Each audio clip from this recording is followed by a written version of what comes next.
Ici, le centre de contrôle d'Artemis, à Houston. C'est l'apogée de leur mission, la mission d'une vie.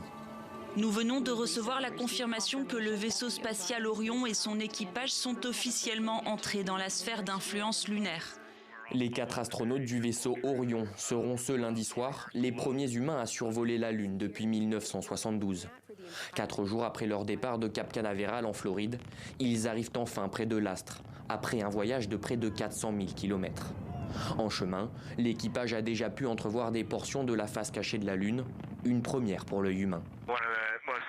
C'est l'une des choses les plus fascinantes que nous avons tous les 4 contemplées dans notre vie. C'est comme si nous étions une bande de gamins là-haut. On ne s'en lasse pas. C'est incroyable. Depuis le décollage, l'avancée du vaisseau est à suivre en direct sur YouTube.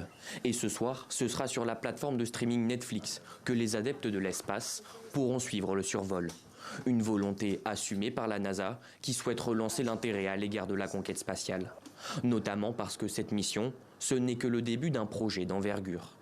Tout l'enjeu de cette mission, c'est une campagne pour revenir sur la Lune. Pouvoir observer la surface lunaire à travers les yeux humains, c'est une étape énorme, n'est-ce pas? Cela souligne bien le fait que nous retournons sur la Lune, que nous allons y rester. Donald Trump a plusieurs fois expliqué vouloir offrir la Lune aux Américains, notamment en raison de la présence de nombreuses sondes chinoises sur le satellite de la Terre. La conquête spatiale semble bel et bien relancée.